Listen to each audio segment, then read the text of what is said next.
Prúd minimalizmu výrazne ovplyvnil všetky formy umenia, aj to abstraktné.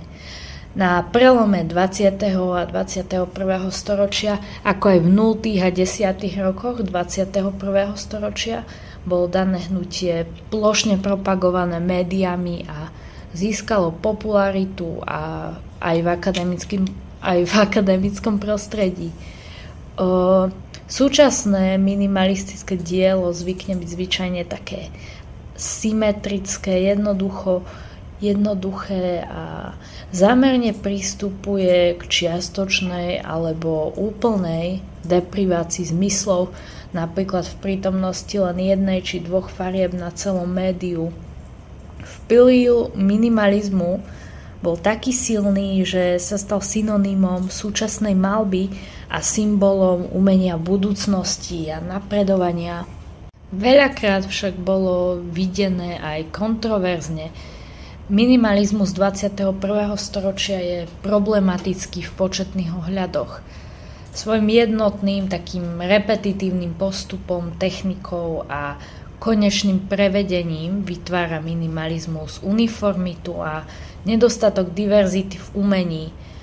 Vo veľa prípadoch predstavuje propagácia minimalizmu vo svojom jadre nedostatok, možno potláčanie a minimalizáciu svojho kreatívneho prejavu do formy, ktorá je jednoduchá a priateľná.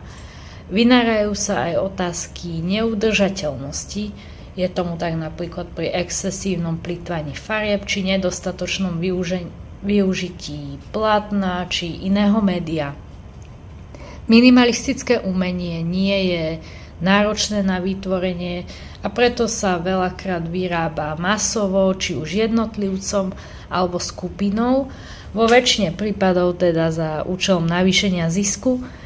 Kvantitatívna výroba teda posilňuje takúto percepciu umeleckého diela ako mediálno-konzumného produktu pre masového prijímateľa, čím sa vytráca hodnota umeleckého diela ako jedinečného výtvoru človeka, ako výsledku vyššieho duševného procesu a kultúrneho dedičstva.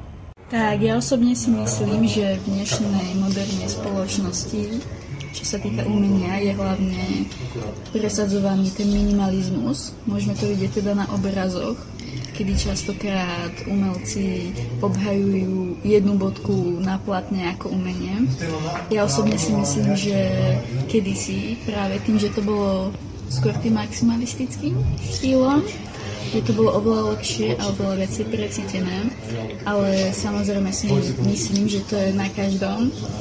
A čo sa týka budúcnosti umenia, tak dúfam v to, že sa opäť ten maximalizmus vráti.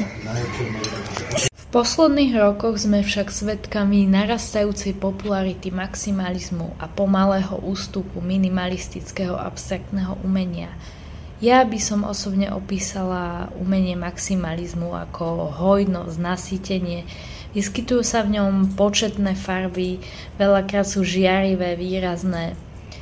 Využíva rôznorodé média a kombinuje vlastne aj viaceré štýly a techniky, ktoré sú inšpirované inými prúdmi.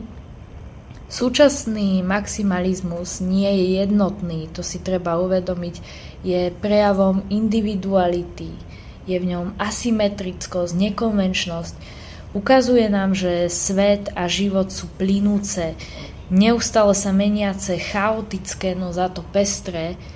A v maximalistickom umení diele nájdeme aj veľa detailov. Tak osobne si myslím, že čo sa týka umenia, tak v súčasnosti sa presadzuje tá inkluzivita hlavne v tom, že ako umelci máme možnosť vyjadriť sa do takej miery, ako nám je to komfortné a do akej miery to rezonuje s našimi myšlienkami.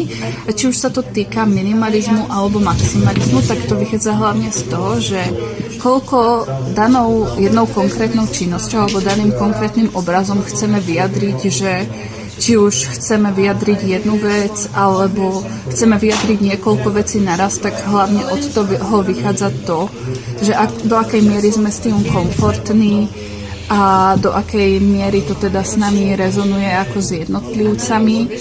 A práve v tom si myslím, že spočíva aj tá budúcnosť umenia, že prestaneme vnímať nejaké tie hranice alebo nejaké tie presvedčenia ohľadom toho, čo sa v súčasnosti tak polarizuje a začneme vnímať umenie na základe jednotlivcov a ľudí ako takých. Mladí ľudia túžia po prejave individuality, prejave seba a svojho vnútorného sveta. Túžia po dostatku priestoru, v ktorom sa nemusia nejako minimalizovať ani nikomu či ničomu prispôsobovať. Hoci je maximalizmus niektorými vnímaný ako extravagantný a chaotický, jedná sa o hlbokú osobnú estetiku, ktorá si vyžaduje chápanie umenia, filozofie a ľudskej mysle na oveľa vyššej úrovni a tzv. Chaos je vo svojom jadre dôkladne organizovaný a voľný pre nachádzanie asociácií. Narastajúca popularita maximalizmu svedčí o tom, že súčasná mladá generácia dáva prednosť duchovnej hodnote pred pretlačenou ideológiou konzumno-kapitalistického života. Chceme jedinečnosť, chceme vzburu proti konvenciám a vlastne proti všetkému, čo sa učí na stredných umeleckých školách. Chceme umelcov, ktorí budú autentickí, a hodnota ľudského umenia priamo narastá aj s príchodom AI.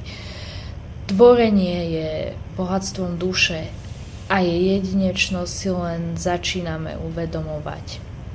Pre poslucháčov priniesli mladá poetka Rebeka Ondrišíková, umelkyňa Nina Zborovančíková, ocenená poetka Eliot Pijoel,